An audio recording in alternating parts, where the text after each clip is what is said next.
All right, my name is Derek Jackson. I am one of the directors here in Ed Services for Cupertino Union School District. I'd like to welcome everyone to our first DELAC meeting, which is the District English Learner Advisory Committee. We are so excited that you have decided to be a part of this committee as we will throughout the year dive into some great work in support of our English learners and also the staff who supports them. We would like to take a moment to allow everyone to introduce themselves, their name, their title, and hopefully we have many parents here. You can let us know which school that you represent. So we go ahead and get started. And I guess I will ping pong around. We start with you, Corey. Hello, everybody. I am Corey Morgan. I am one of the two assistant principals at CMS. Usually Carmen Andrade will be on here, but she's at PBIS today, so I am in her stead. So it's good to see everybody. All right, I'm gonna move to the next principal who will introduce their person. I think that'll be the easiest way to do it. Allison. Sure, I'm Allison Luvara, principal at Murdoch Portal.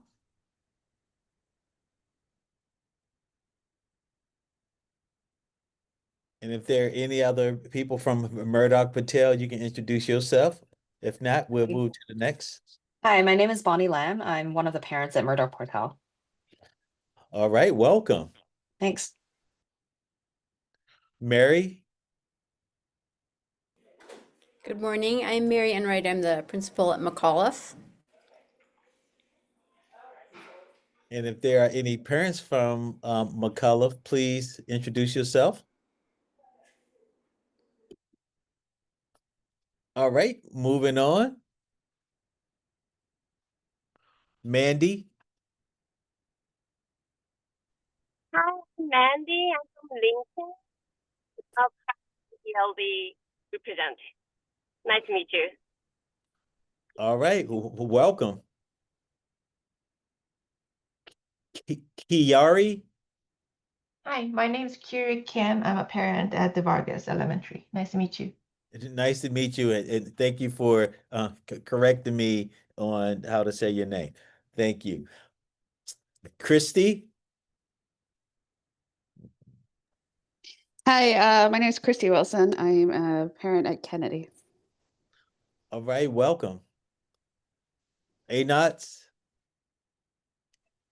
Hi everyone, I'm Anat Levari. I'm at the committee at West Valley Elementary and happy to join.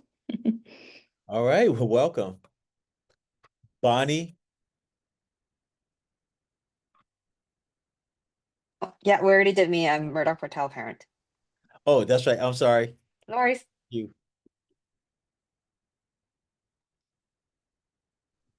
I'll introduce myself because I have a second computer going and now I can hear. I'm Miko Pennington, and I'm the one that sends out the emails and the agendas. I'm secretary here in Ed Services. So if you have any questions or any follow-up, you can go ahead and reach out to me. I'm going to mute. And I'm looking a different way because I'm on 3 different computers trying to get sound on one of them. Thanks. Thanks. Shilomi. Yes, hi, I'm Shlomi. I'm the DELAC chair at Montclair.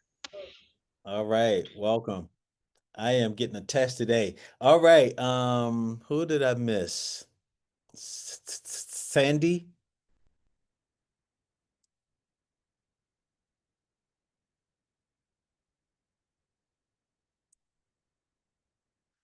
Yoon? Is it me, Hyun? Yes. Oh, hi, I'm Hyun Dastan from Blue Hills. I'm a parent of the school and also the ELAC representative of the school. Nice to meet you. Nice to meet you. Oops. Okay. Oh, hi. Sorry, this is Sandy Tandon. I couldn't figure out how to unmute myself, but I'm a parent at West Valley Elementary School. All right, great. Did I miss anyone? All right, well, let's jump right into this. So I'd like to talk about the role of DLAC, District English Learner Advisory Committee. Um, so Biko, okay, here we go. So the our DLAC committee shall advise the school district governing board on at least the following, right? The development of a district master plan for education programs and services for English learners, to conduct district-wide needs assessment on a school-by-school basis, to establish a district program, goals and objective for programs and services for English learners, to develop a plan to ensure compliance with any applicable teacher and or teacher aid requirements, review ELD reclassification procedures, review written notification required to be sent to parents and guardians, and if DLAC acts as the English Learner Parent Advisory Committee under California Education Code Section 52063B1 and 52062A2, the DLAC shall also review and comment on the development or annual update the local control and accountability plan, the LCAP. So we are responsible for doing all of these tasks here, and we will make sure that information is updated in the L LCAP. Now, I want to quickly talk about one piece of the master plan that we have been working on, and that's on page 27, but it's also the slide. Miko, if you can go to the third slide there, talked about the reclassification that you already had in the agenda. So we want to go to the reclassification criteria. Yes.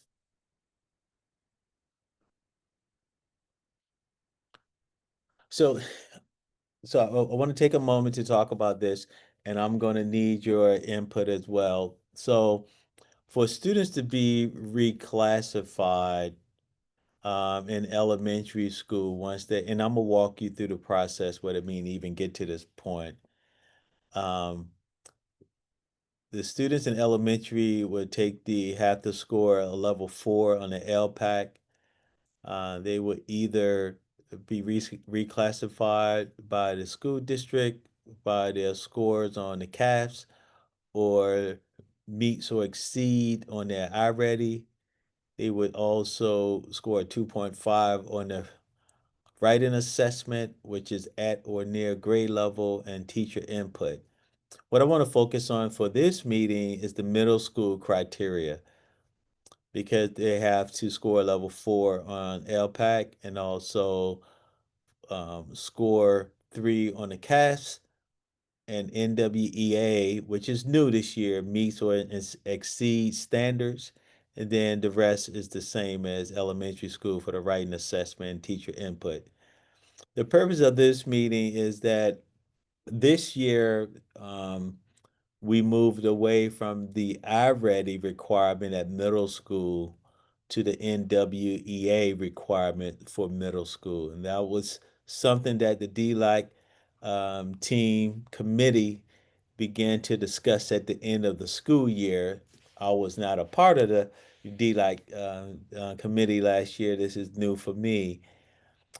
But there was never, my understanding, a vote on that. So I need for this committee to approve the use of the NWEA in place of the iReady. Our middle schools, just for the parents who are not at the middle school, you have some information. The middle schools are no longer using iReady. They have transitioned to NWEA, so that's why we are making the adjustments. So if I can get someone from the floor to make a motion to approve this, so that we can begin to reclassify our students. That'll be great. We can get a motion and then if we can get it passed. Derek, Okay, this is Mary. sorry. Yes, ma'am. Question. I apologize. I just wanted a clarifying question. Yes. NWA records percentile for student achievement. And I wonder if we need to get clarity on what percentile is the mark for meets or exceeds standards.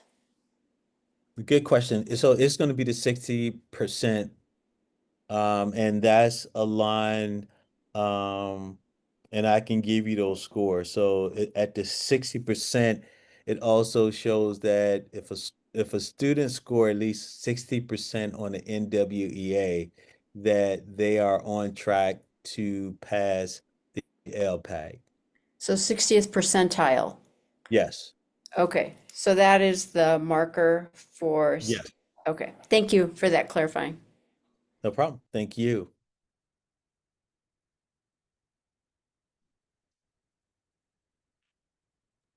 Derek, if you need anyone, I mean, do you still need anyone to make a motion to Yes. approve that? I can make a motion. I Okay. move that we approve NWEA in replacement of I-ready, was it? Yes, correct. Okay, there is a motion on the floor to approve. Mind if I get a second? Second. Thank you. We go ahead and put it on the vote. All in favor. I guess we have to show hands, or don't know how to do this online. If you can raise your hand, and we'll take a count. Okay.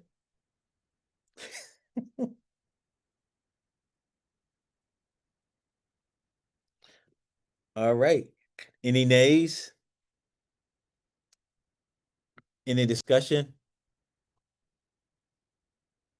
All right, so moved. Thank you very much for that. That's very important as we begin. All right, so Nico, if you can pull up the slide deck so I can walk everyone through. Thank you very much. So I'm going to start here. Our school district, CUSD, has 2,300. Oh, now I can't see it. If you can, thank you. 2,396 ELD students this year, and you can see the breakdown of the languages. And this is actually not all of the languages, but this is the majority of the languages, with Mandarin being at 40.3%, which is the majority of our students there. And then you have Hindi coming in second place, Korean 7.6, and Spanish at 7.3. We can go to the next slide. So English language development, how it works is when a new student registers in CUSD, they take a home language survey. And if the parents put the language as English, then the process stops. If they said that they speak a different language in the home, then the students are then receive their LPAC testing, which is their initial testing to determine their language levels. Then once they determine their language level, they are designated as EL students. And what comes with that is that they go into the designated ELD class at the elementary school. And then they are in that class until they take the summative LPAC, which happens in the spring around March. And hopefully by then they are reclassified as fluent English proficient.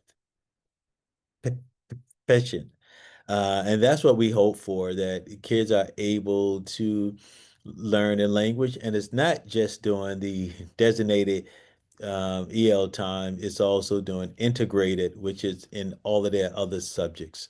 So with the integrated, it's the ELA that we look at to provide supports and language acquisition for students. There are some students that's not a part of this, but they take advantage of the opportunity after school to join ELOP, where they have the chance to work with their peers on their English language. All right, we go to the next slide.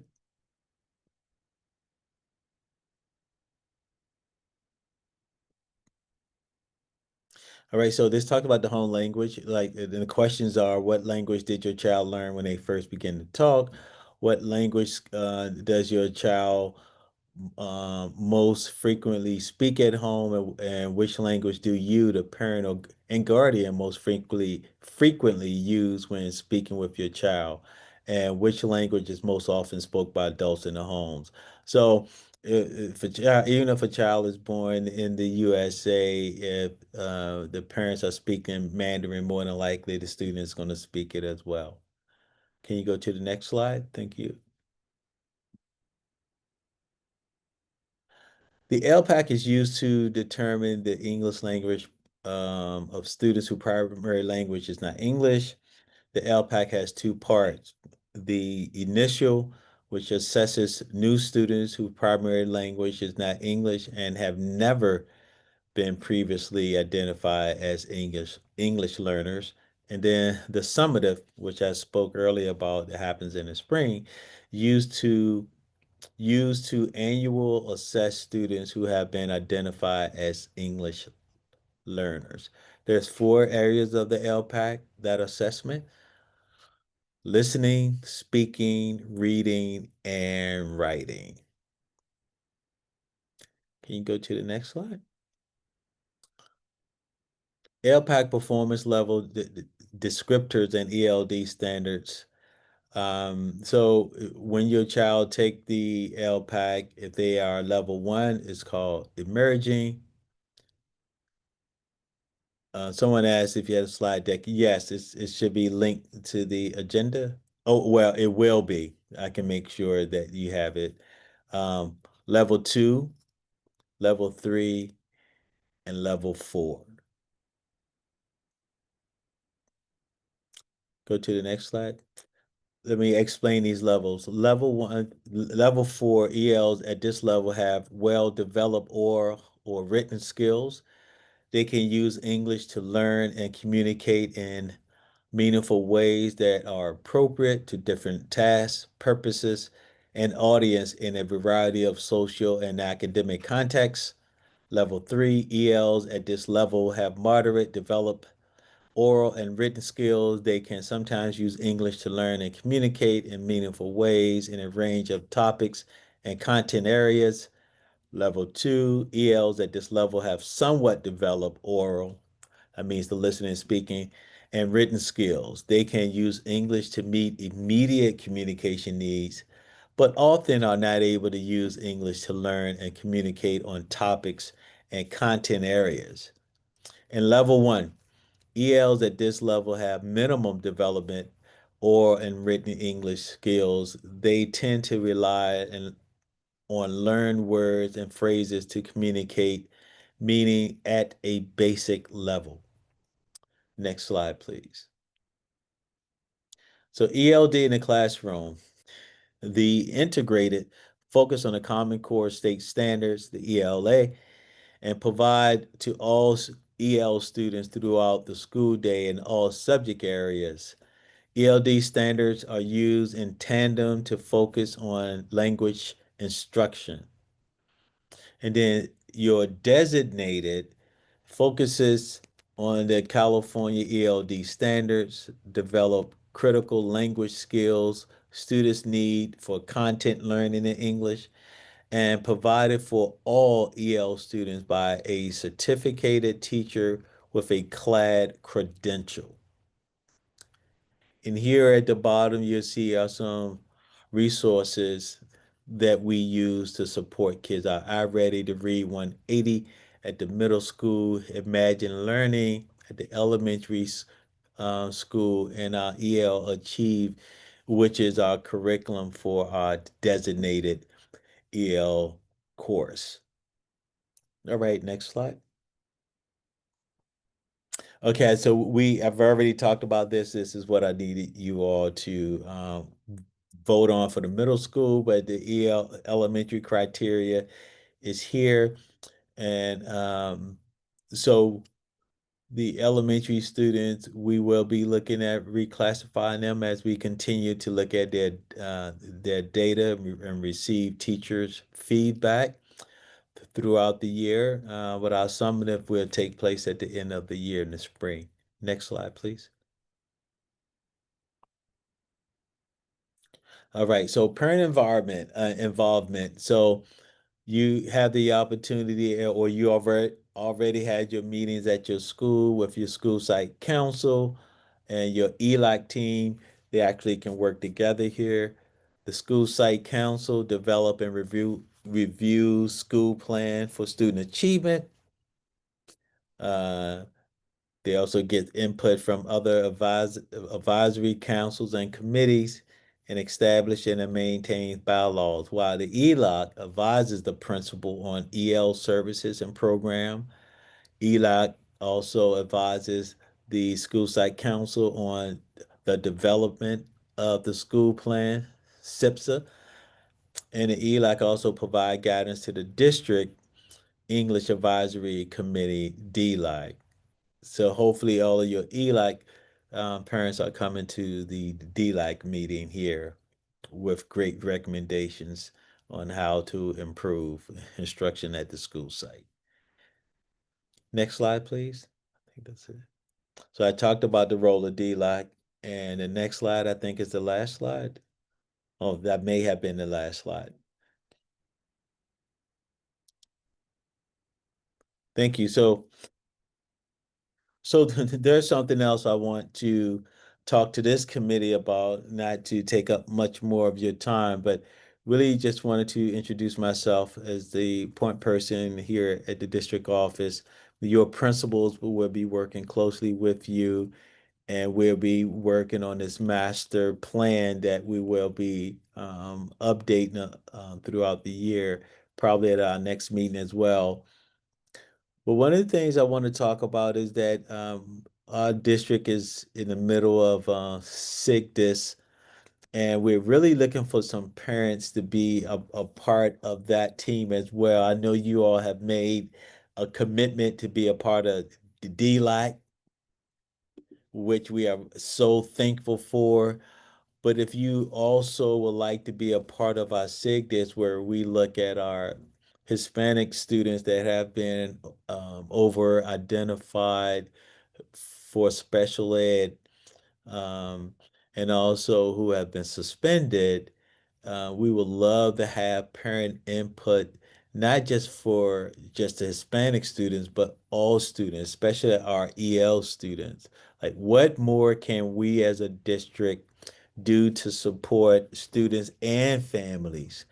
So in order for us to figure that out properly, we need families at the table giving us advice. So if you are interested, please send me an email or Miko an email if you want to right now. You can you can raise your hand and we can take your information. But our next meeting, not for DLAC, but for the SIGDIS, is November the 4th at 4:30. It would be great if you can make it. But our next meeting for DLAC is here posted for you. The next meeting will be November. Well, that's the PAC DLAC, which I will not be running. But that's November the 18th. For the next DLAC meeting itself would be January 20th.